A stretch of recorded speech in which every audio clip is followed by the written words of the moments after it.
பீகாரில் இந்த தேர்தல் ஆணையம் நடத்திய இந்த எஸ்ஐஆருக்கு எதிராக மிகப்பெரிய அளவுக்கான மனுக்கள் உச்சநீதிமன்றத்தில் போடப்பட்டு நேற்றைக்கு அந்த மனு என்பது விசாரணைக்கு வந்துச்சு. இப்படி விசாரணைக்கு வந்தபோது பார்த்தீங்கன்னா ஆர்ஜேடி சார்பாக ஆஜரான கபில் சிபல் என்ன வாதம் வச்சாருன்னா, இந்த வழக்குடைய ஸ்டார்டிங்லேயே நீங்கள் வந்து ஆதார் கார்டை சேர்க்கணும்னு சொல்லிட்டீங்க. அதாவது ஜூலை மாதமும் சொன்னீங்க, ஆகஸ்ட் மாதமும் சொல்லிட்டீங்க. அப்படி இருந்தும் தேர்தல் ஆணையம் ஆதார் கார்டை சேர்க்க மாட்டுறாங்க. ஆதார் கார்டை 12வது டாக்குமெண்ட்டாக வாங்கிய பிஎல்ஓ அதிகாரிகளுக்கு இவங்க சோகாஸ் நோட்டீஸை அனுப்புகிறாங்க. தேர்தல் ஆணையத்துடைய அதிகாரிகள் யாருமே பிஎல்ஓ அதிகாரிகளுக்கு ஆதார் கார்டை ஏற்றுக்கொள்ள வேண்டும் அப்படின்ற ஒரு முறையான ஒரு அறிவிப்பை கூட, ஒரு நோட்டீஸை கூட இதுவரைக்கும் கொடுக்கவே இல்லை. இது கண்டெம்ட் ஆஃப் கோர்ட். இதனால தேர்தல் ஆணையத்தின் மீது நடவடிக்கையை நம்ம எடுத்தே ஆகணும் அப்படின்ற வாதத்தை வச்சார். உடனே குறுக்கிட்ட இந்த தேர்தல் ஆணையத்துடைய அந்த வக்கீல் அவர் என்ன சொல்லிட்டார் அப்படின்னா, ஆதாரை பொறுத்த வரைக்கும் அது குடியுரிமை ஆவணம் கிடையாது. ஏற்கனவே 99.6% மக்கள் டாக்குமெண்ட்டை வந்து சப்மிட் பண்ணிட்டாங்க தேர்தல் ஆணையத்துக்கிட்ட. அதனால ஆதார் கார்டை எல்லாம் ஏற்றுக்கொள்ள முடியாது. வேணும்னா நாங்கள் நீக்கினவர்கள் பட்டியலில் மீண்டும் சேர்க்கணும்னு சொல்லியிருக்கிறாங்களா, அவங்கள வேணால் ஆதார் கார்டை ஏற்றுக்கொள்கிறோம் அப்படின்னு சொல்லி திமுறாக பதில் கொடுத்தாங்க. இப்படியான பதிலை கொடுத்த உடனே பார்த்தீங்கன்னா உச்சநீதிமன்றத்துடைய நீதிபதிகள் என்ன சொல்லிட்டாங்க, ஆதார் கார்டை நீ வந்துட்டு குடியுரிமை ஆவணம் இல்லைன்ற, ஆனால் நீ கேட்ட அந்த 11 டாக்குமெண்ட்டில் பாஸ்போர்ட்டும் டேட் ஆஃப் பர்த்தும் தவிர மற்ற அனைத்துமே குடியுரிமை ஆவணமா இல்லையே, அப்போ அதை மட்டும் ஏற்றுக்கிறவ ஆதார் கார்டை மட்டும் ஏற்றுக்கிற மாட்டியா? ஆதார் கார்டுடைய சட்டத்தை சுட்டி காட்டி ஆதார் கார்டை கண்டிப்பாக நீ ஏற்றுக்கொள்ள வேண்டும் அப்படின்னு சொல்லி உச்சநீதிமன்றத்துடைய நீதிபதிகள் நேற்றைக்கு ஒரு கடும் உத்தரவை போட்டிருக்கிறாங்க. ஆனால் இப்படியான உத்தரவுகள் என்பது ஆரம்ப ஸ்டேஜ்லேயே வந்திருக்கணும். இப்போ மக்கள் அனைவருமே டாக்குமெண்ட் இல்லாமல் பல்வேறு நபர்கள் நீக்கப்பட்டிருக்கக்கூடிய சூழ்நிலையில் இப்போ வந்துட்டு ஆதார் கார்டு கொடு அப்படின்றதெல்லாம் கேட்பது ஒரு கண் துடைப்பாக தான் நான் பார்க்குறேன். ஏன்னா இந்த பீகார் எஸ்ஐஆரை முழுவதுமாக தடை செய்ய வேண்டும் அப்படின்றதான் யதார்த்த ஒரு உண்மை. அதுதான் இன்றைக்கு தேவையும் கூட. இதை எப்படி சொல்கிறேன் அப்படின்னா, பீகார் எஸ்ஐஆர் என்பது இவங்க எதற்காக எடுத்தாங்க? போலி வாக்காளர்களை நீக்கணும், தூய்மைப்படுத்தணும் வாக்காளர் பட்டியலை, அதற்காக தான் நடத்தணும் அப்படின்றதான இந்த எஸ்ஐஆருடைய நடவடிக்கையாக இந்த தேர்தல் ஆணையம் சொல்லுச்சு. ஆனால் இவங்க அந்த எஸ்ஐஆரை நடத்திய பின்பு பீகாரில் இருக்கக்கூடிய 243 தொகுதியில் 142 தொகுதியில் 10 லட்சத்திற்கும் அதிகமான போலி வாக்காளர்களை தேர்தல் ஆணையமே சேர்த்திருக்கு அப்படின்றத ரிப்போர்ட்டர்ஸ் கலெக்டிவ் வெளியிட்டிருக்கிறாங்க.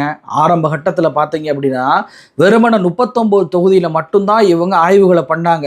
பல்லாயிரக்கணக்கான வாக்காளர்கள்கிட்ட 2 ஓட்டர் ஐடி இருப்பதை பார்த்த உடனேயே பகீர் நாகி தான் இவங்க என்ன பண்ணுறாங்க, சிட்டிசன்ட்ரி அப்படின்ற ஒரு டெக் கம்பெனி கிட்ட டைப் வச்சுக்கிட்டு 142 தொகுதிகள் வரைக்கும் தங்களுடைய ஆய்வை இவங்க பண்ணியிருக்கிறாங்க. இதுக்காகவே ஒரு அல்காரிதம் ரெடி பண்ணி இவங்க கண்டுபிடிச்ச அந்த விஷயத்தை பார்த்தீங்க அப்படின்னா, பகீரன்றிருக்கு ஒரு ஃபோட்டோவை காமிக்கிறேன் பாருங்கள். இதில் அவங்க எடுத்த 142 தொகுதியுடைய பட்டியல் இருக்கும்.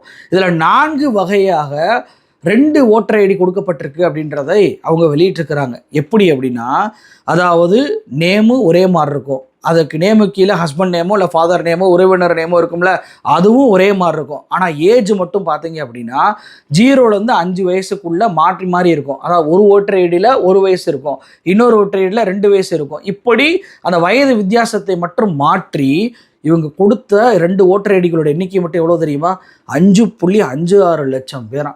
இவ்வளவு பேருக்கு 2 ஓட்டர் ஐடி கொடுத்துருக்குறாங்க, வெறுமன ஏஜை மட்டும் மாற்றி. இது மட்டும் இல்லைங்க, 1.29 லட்சம் பேருக்கு நேமு, ஏஜ், ரிலேட்டிவ் எல்லாமே சேமாக இருக்கும், ஆனால் அட்ரஸ் மட்டும் வேறையாக இருக்கும். இப்படிப்பட்ட நபர்களுக்கு மட்டும் 2 ஓட்டர் ஐடியை 1.29 லட்சம் பேருக்கு கொடுத்துருக்குறாங்க. அதே போல் நேமு, ஏஜ், ரிலேட்டிவ், அட்ரஸ் எல்லாமே சேமாக இருக்கும், ஆனால் பூத்து மட்டும் வேறு மாதிரி இருக்கும். வேறு பூத்தில் வந்து அவங்க 2 பூத்தில் இருப்பாங்க. அப்படி மட்டும் பார்த்தீங்கன்னா 40,649 பேருக்கு 2 ஓட்டர் ஐடியை இந்த தேர்தல் ஆணையம் கொடுத்துருக்குறாங்க. அதாவது எஸ்ஐஆரை எடுத்த பின்பு சொல்கிறேன், கொடுத்துருக்குறாங்க அப்படின்றாங்க. அது மட்டுமல்ல, ஏஜ் வந்து 6லேருந்து 10 வயசு வித்தியாசம் இருக்கக்கூடிய நபர்களுக்கு அவங்க நேமு, ஏஜ், ரிலேட்டிவ் எல்லாமே சேமாக இருக்கும், அட்ரஸ் எல்லாமே சேமாக இருக்கும். ஆனால் ஏஜ் மட்டும் 6 வயசுக்கும் 10 வயசுக்குள்ள டிஃப்ரென்ஸ் இருக்கும். உதாரணமாக ஒரு ஓட்டர் ஐடியில் எனக்கு ஒரு 40 வயசு இருக்குது அப்படின்னா இன்னொரு ஓட்டர் ஐடியில் வந்து 50 வயசுன்னு இருக்கும். இப்படிப்பட்ட நபர்கள் மட்டும் எண்ணிக்கை மட்டும் பார்த்தீங்கன்னா 2.40 லட்சம் பேருக்கு 2 ஓட்டர் ஐடி இப்படி மட்டும் கொடுத்துருக்குறாங்க. ஆக மொத்தம் 142 தொகுதியில் மட்டும் 10.22 லட்சம் பேருக்கு இப்படியான போலியான 2 ஓட்டர் ஐடியை தேர்தல் ஆணையமே கொடுத்துருக்குறாங்க. ஏன் இந்த போலி வாக்காளர்கள் உருவாக்கப்படுறாங்க? ஒருத்தருக்கு ஏன் 2 ஓட்டர் ஐடி கொடுக்கப்படுது? இதனுடைய பின்னணி என்ன அப்படின்ற பீகாருடைய தேர்தல் அதிகாரி கொடுத்த வாக்குமூலம் சொன்னல, அதை நம்ம பின்னாடி பார்ப்போம். அதற்கு முன்னாடி இவங்க வெறுமன அல்காரதத்தை வச்சு தான் அதை கண்டுபிடிச்சிருக்கிறாங்க. ஆனால் கிரவுண்டில் போய் பார்த்தா வேற மாதிரி இருக்கலாம்ல, தேர்தல் ஆணையம் சொல்வது கூட உண்மையாக இருக்கலாம். அப்போ கிரவுண்டில் போய் பார்த்தா எப்படி இருக்குது அப்படின்னு சொல்லி கிரவுண்டில் போய் பார்த்துருக்குறாங்க. ஜேல் அப்படின்ற ஒரு தொகுதி, நான் ப்ரொனன்சியேஷன் சரியாக சொல்கிறேன்னு தெரியல, ஜேஏஎல்இ அப்படின்ற ஒரு ஊர். அந்த தொகுதியில் வந்து பார்த்தீங்க அப்படின்னா ஜோதி தேவி அப்படின்றவருக்கு 2 ஓட்டர் ஐடி இருக்குது. அந்த 2 ஓட்டர் ஐடி உங்களுக்கு காட்டுறேன் பாருங்கள். இந்த 2 ஓட்டர் ஐடியில் பார்த்தீங்கன்னா ஜோதி தேவின்ற பேர் 2 ஒரே மாதிரி இருக்கா, அதே போல் ஹஸ்பண்ட் நேமும் ஒரே மாதிரி இருக்கும். ஆனால் அட்ரஸும் ஃபோட்டோ மட்டும் வேறு வேறையா தெரியுதா? ஆனால் 2 பேருக்கும் ஒரே நேமா? சரி, இப்படி ஓட்டர் ஐடி இருக்குல்ல, இவங்க வீட்டுக்கே போய் பார்த்துடலாம் என்னதான் சூழ்நிலை அப்படின்னு சொல்லி இந்த டீம் என்ன பண்ணுறாங்க அப்படின்னா அந்த தொகுதிக்கே போய் அந்த இடத்துக்கே போய் பார்த்தா அங்கே வீட்டில் யாருமே இல்லைங்க. 6 மாதத்திற்கு முன்னாடியே பீகாரை காலி பண்ணி டெல்லிக்கு வேலைக்கு போயிட்டாங்களாம் ஜோதி தேவி அப்படின்றவங்க கணவனோட. அப்போது 6 மாதத்துக்கு முன்னாடியே போனவங்க எப்படி எஸ்ஐஆரில் வந்து ஃபார்மை கையெழுத்து போட்டு கொடுத்து டாக்குமெண்ட்லாம் கொடுத்துருப்பாங்க அப்படின்ற கேள்வி வருதா இல்லையா?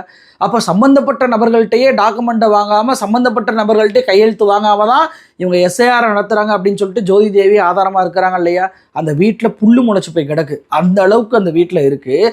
ஆனால் ஜோதி தேவிக்கு 1 அல்ல 2 ஓட்டர் ஐடியை இந்த தேர்தல் ஆணையம் எஸ்ஐஆரை எடுத்த பின்பு கொடுத்துருக்குறாங்க. அதாவது சேர்த்ததுலேயே இவ்வளோ பெரிய மோசடி என்பது நடந்திருக்கு. வெறுமனை இவர் மட்டும் இல்லை, இதே தொகுதியில் பார்த்தீங்கன்னா மித்திலேஷ் குமார், இவர்கிட்டே 2 ஓட்டர் ஐடி இருக்குது. இவர்கிட்ட 2 ஓட்டர் ஐடி எப்படி வந்துச்சு அப்படின்னா இவருடைய அப்பா வீட்டிலேருந்து இவரோட தாத்தா வீட்டுக்கு இவர் வந்துட்டார். இவர் அப்பா வீட்டில் இருக்கும்போது ஒரு ஓட்டர் ஐடி இவர் கொடுத்துருக்குறாங்க. இவர் தாத்தா வீட்டுக்கு வந்த பிறகு ஒரு ஓட்டர் ஐடியை கொடுத்துருக்குறாங்க. இத்தனைக்கும் அப்பா வீட்டில் இருக்கக்கூடிய அட்ரஸில் ரேஷன் கார்டே இவர் நீக்கிட்டார். ரேஷன் கார்டே நான் நீக்கிட்டு எனக்கு எப்படியா ஓட்டர் ஐடி கொடுத்தீங்க, நான் ஃபார்ம் ஃபில் பண்ணியே கொடுக்கவே இல்லையே, எனக்கு எப்படி 2 ஓட்டர் ஐடி வந்துச்சு அப்படின்னு சொல்லி மித்திலேஷ் குமார் கேட்குறாருங்க. மித்திலேஷ் குமார் கையெழுத்து போட்டு கொடுக்காமையே 2 எனுமரேஷன் ஃபார்மாக வந்து இவருக்கு 2 ஓட்டர் ஐடி இதே தொகுதியில் வந்திருக்கு. இந்த தொகுதியோடைய எம்எல்ஏ யார் தெரியுமா? பிஜேபி எம்எல்ஏ ஜிபேஷ் மிஸ்ரா அப்படின்றவர் தான் இந்த தொகுதியோட எம்எல்ஏ. இந்த தொகுதி மட்டுமல்ல, மதுபான் தொகுதி, இந்த தொகுதியிலையுமே இது போன்ற மோசடி என்பது நடந்திருக்கு. குறிப்பாக அனுராதா குமாரி அப்படின்ற ஓட்டர் ஐடி காமிக்கிறேன் பாருங்க. இதில் இவருடைய பேர் 2மே சேமு, கணவர் பேரும் சேமு, அட்ரஸும் சேமு. ஆனால் இவருக்கு 2 ஓட்டர் ஐடி கொடுத்துருக்குறாங்க பாருங்க. இவர் மட்டுமல்ல, இன்னொரு ஓட்டர் ஐடி காமிக்கிறேன் பாருங்க. இதில் ஜுன்ஜுன் சகுனி அப்படின்ற பேரில் ஒரு ஓட்டர் ஐடியும் ஜுன்முன் சகுனி அப்படின்ற பேரில் ஒரு ஓட்டர் ஐடியும் இருக்குது. அதாவது பேரில் மட்டும் சிறிய சேஞ்ச் இருக்குது.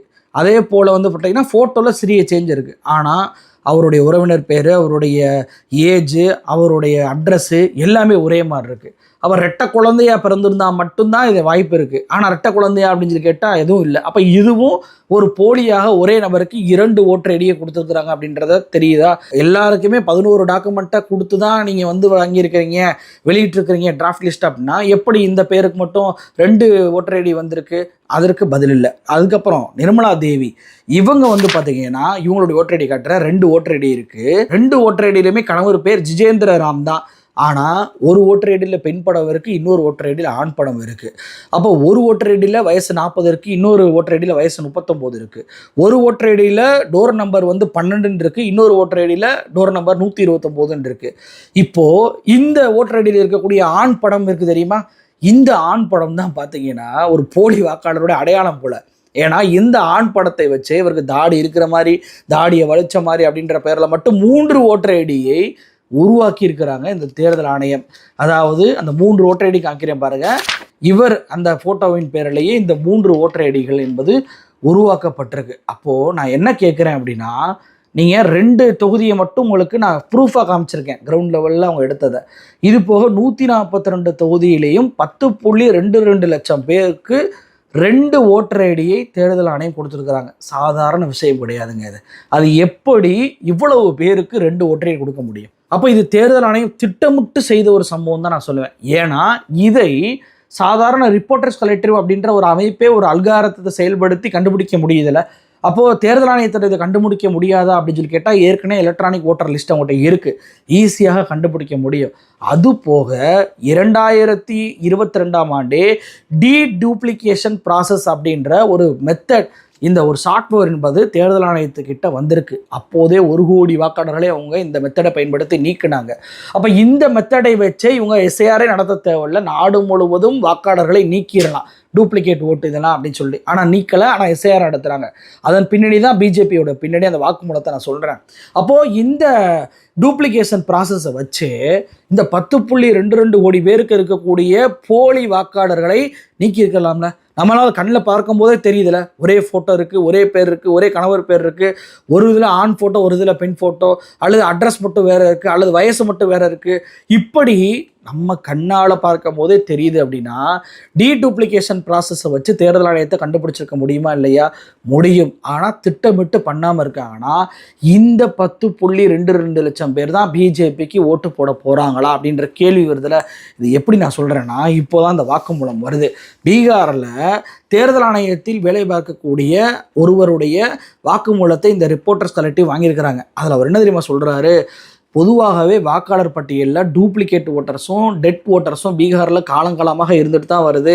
எப்படி இந்த 2 ஓட்டர் ஐடி வருதுன்னா, ஒருத்தர் வேலை பார்க்குறதுக்காக இன்னொரு இடத்துக்கு போகிறாருன்னா அவருக்கு ஏற்கனவே இருந்த இடத்துலையும் ஓட்டர் ஐடி வரும், வேலை பார்க்குற இடத்துலையும் ஓட்டர் ஐடி வரும். இப்போ பெண்கள் கல்யாணம் ஆவதற்கு முன்னாடி ஒரு ஓட்டர் ஐடி இருக்கும், கல்யாணமாகி போன பிறகு அந்த இடத்துலையும் ஒரு ஓட்டர் ஐடி உருவாக்குவாங்க.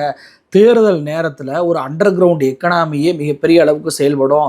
இந்த வாக்காளர்கள் அத்தனை பேருமே 2 ஓட்டர் ஐடியை காட்டி நாங்கள் யாருக்கு ஓட்டு போடணும் அப்படின்ற ஒரு பிரம்மாண்டமான அளவில் பேரம் பேசப்பட்டு, அதுவும் அந்த தொகுதியில் ஒரு பவர்ஃபுல் கேண்டிடேட் இருக்கிறாரு அப்படின்னா அவருக்கு இந்த ஓட்டுகள் அத்தனையும் போகக்கூடிய வேளையில் இந்த பீகாரில் காலமாக ஈடுபட்டுக்கிட்டு தான் இருக்கிறாங்க.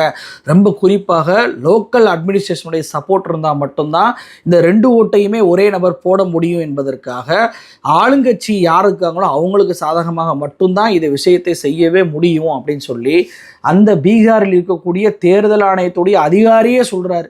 அப்போ தேர்தல் ஆணையத்துக்கு தெரிந்துதான் இந்த விஷயம் என்பது நடக்குது. தேர்தல் ஆணையத்துக்கு தெரிந்துதான் 2 ஓட்டர் ஐடிகள் உருவாக்கப்படுது. தேர்தல் ஆணையத்துக்கு தெரிந்துதான் இந்த 2 ஓட்டர் ஐடியுமே 2 இடம் ஓட்டு போட போறாங்க அப்படின்றதும் தெரியும். தெரிந்து கொண்டே இதை தடுக்காமல் இருக்காங்க அப்படின்னா இது யாருக்கு சாதகமாக இவங்க பண்ணுவாங்க? பிஜேபிக்கு சாதகமாக தான் பண்ணுவாங்க. அப்போது 10.22 லட்சம் போலி வாக்காளர்களை இவங்க நீக்காமையே உள்ளே வச்சிருக்கிறாங்க. ஆனால் 65 லட்சம் பேர்கிட்ட நீக்கிட்டாங்க.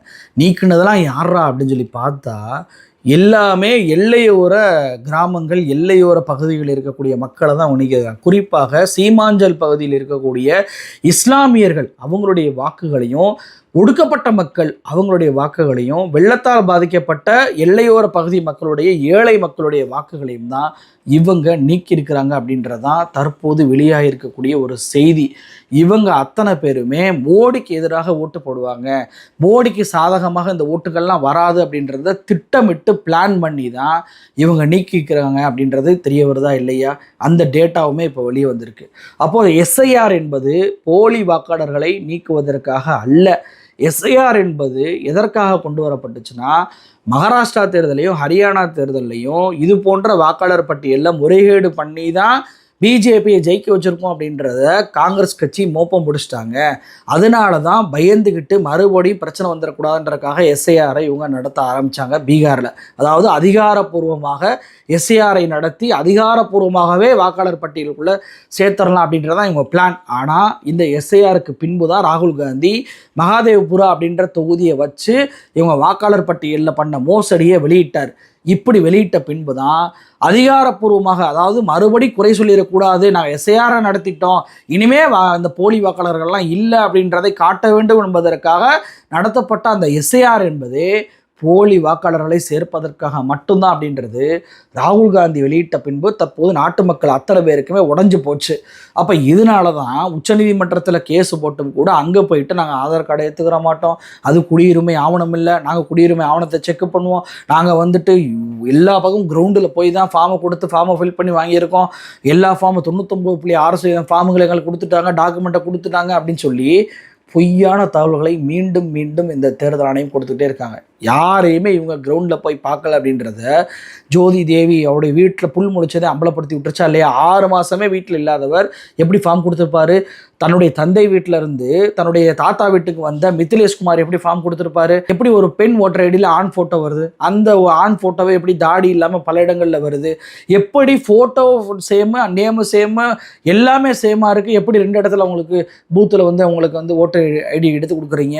அப்போது திட்டமிட்டு பிஜேபிக்காக இந்த 10 லட்சம் ஓட்டுகள் ரெடி பண்ணப்பட்டிருக்கு. நல்லா கவனிங்க, இது வெறும் 142 தொகுதிக்கு மட்டும்தான். பீகாரில் 243 தொகுதி இருக்கு. இன்னும் 101 தொகுதியில் ஆய்வு பண்ணோம்னா இந்த எண்ணிக்கை இன்னொரு 10 லட்சம் போகக்கூடிய வாய்ப்பு இருக்குது. ஒவ்வொரு தொகுதியிலையும் 10,000 20,000 30,000 வரைக்கும் போலியாக சேர்த்து இப்படிப்பட்ட எண்ணிக்கையை இவங்க உருவாக்கி இருக்கிறாங்க. இந்த மார்ஜின் தான் தேர்தல் சமயத்தில் பிஜேபிக்கு உதவ போகுது. இந்த வாக்காளர்கள் தான் 5 மணிக்கு மேலே போய் ஓட்டு போடுறாங்களா? இந்த வாக்காளர்கள் வராமையே 5 மணிக்கு மேலே தேர்தல் அதிகாரிகளே போட்டுறாங்களா? ஏன் இந்த தேர்தல் ஆணையம் இப்படிப்பட்ட கேடுகட்ட விஷயத்தை பண்ணுது? நாடு முழுவதும் ஒரு ஜனநாயக நாட்டில் ஒரு அரசை தேர்வு செய்ய ஒட்டுமொத்த மக்களும் விரும்பினாலும் கூட நான் நினைக்கிற ஆள் தான் வரணும் அப்படின்னு சொல்லிட்டு ஒரு அடிமை ஆட்கள் இப்போல இந்த தேர்தல் ஆணையம் செயல்படுது. எவ்வளவு ஒரு கேவலமான ஒரு செயல்பாடு. நேர்மையாக சுதந்திரமைப்பாக உங்களுக்கு அரசியலமைப்பு சட்டத்தில் இடம் கொடுத்ததற்கு காரணமே நாட்டில் ஜனநாயகத்தை வலுப்படுத்தணும், மக்களுடைய விருப்பம் நிறைவேறணும் அப்படின்றது தான். ஆனால் அதையே நிறைவேற்றாமல் இன்னைக்கு ஒரு பாஜக அடிமையை போல செயல்பட்டு கொண்டு மக்கள் போடக்கூடிய ஓட்டை கூட மாற்றி போலி வாக்காளர்களை சேர்த்து அவங்களுக்கு பணம் கொடுத்து பிஜேபிக்கு பின்னாடி போக வைக்கிறீங்களா? வெக்கமா இல்லையா? நீங்கள்லாம் எதற்காக தேர்தல் ஆணையத்தில் பதவி இருக்கிறீங்க? நீங்கள் இருக்கும் வரை கண்டிப்பாக மக்கள் விரும்பக்கூடிய ஆட்சியாளர்கள் வர மாட்டாங்க. தேர்தல் ஆணையத்தை முழுவதுமாக கலைத்து விட்டு உச்சநீதிமன்றத்துடைய தலைமை நீதிபதி ஒருவரை சேர்த்து வெளிப்படையாக மக்கள் மன்றத்தில் நீங்கள் வந்து வெளிப்படையாக லைவ்ல வந்து மோடி வந்து பேசுகிறாருல, அது மாதிரி லைவ்ல வந்து நீங்கள் டிஸ்கஷன் பண்ணுறதை மக்கள் பார்க்கணும். நீங்கள் எப்படி தேர்வு பண்ணுறீங்க அப்படின்றது. ஏன்னா உச்சநீதிமன்ற தலைமை நீதிபதி இன்னைக்கு ஒருத்தர் நேர்மையாக இருக்கலாம், நாளைக்கு ஒருத்தர் வந்துட்டாருன்னா, நேர்மை இல்லாதவர் வந்துட்டாருன்னா அவரை விலை கொடுத்து வாங்கிட்டாங்க அப்படின்னா, அப்போது நீங்கள் தேர்தல் ஆணையர்களை நியமிக்கக்கூடிய அந்த டிஸ்கஷன் என்பது நாடு முழுக்க பரவலாக லைவ் செய்யப்பட்டு தான் தேர்வு செய்ய வேண்டும் அப்படின்றது தான் என்னுடைய வேண்டுகோளாகவும் விருப்பமாகவும் இருக்குது. நாட்டுடைய பிரைவசி பாதிப்பாயிரும், நாட்டுடைய அந்த கதையெல்லாம் மக்கள் நம்புவதற்கு தயாராக இல்லை. நீங்கள் தேர்தல் ஆணையத்துடைய நியமனத்தை சரியாக செய்யாத வரை நாம் என்ன ஓட்டு போட்டாலும் மாற்றம் என்பது நிகழப்போவதில்லை அப்படின்றதான் இவங்க பண்ண இந்த எஸ்ஐஆர் மோசடி என்பது நமக்கு காட்டுது. இதே எஸ்ஐஆர் என்பது நாடு முழுவதும் நடத்தப்பட்டால் தமிழ்நாட்டிலையும் இது போல் 10 லட்சம் 20 லட்சம் மேற்பட்டவர்களுக்கு 2 ஓட்டர் ஐடியை கொடுத்துருவாங்க. நம்மளால் தடுக்கவே முடியாது. ஒருத்தன் இங்கே ஓட்டு போட்டாங்கன்னா இன்னொரு பூத்தில் போய் இன்னொருத்தன் அதே நபர் போய் ஓட்டு போடுவான். எப்படி கண்டுபிடிக்க முடியும்? அவனுக்கு ஓட்டர் ஐடி இருக்குன்னு தானே தெரிய முடியும். அப்போ இது போன்ற மோசடிகளை செய்யாத வண்ணம் தடுக்கணும் அப்படின்னா எஸ்ஐஆருக்கு நிரந்தர தடை என்பது உச்சநீதிமன்றம் போடணும். சும்மா டாக்குமெண்ட் கொடுக்குறதெல்லாம் வேலைக்கே ஆகாது. நிரந்தர தடை போட வேண்டும். நிரந்தர தடை போட்டு தேர்தல் ஆணையத்தை கலைத்து விட்டு மீண்டும் புதிய தேர்தல் ஆணையர்களை உச்சநீதிமன்ற தலைமை நீதிபதி, எதிர்க்கட்சித் தலைவர், பிரதமரை வைத்து தேர்வு செய்ய வேண்டும். அதையும் நேரலை செய்ய வேண்டும் அப்படின்றது தான் என்னுடைய தாழ்மையான வேண்டுகோள். நன்றி.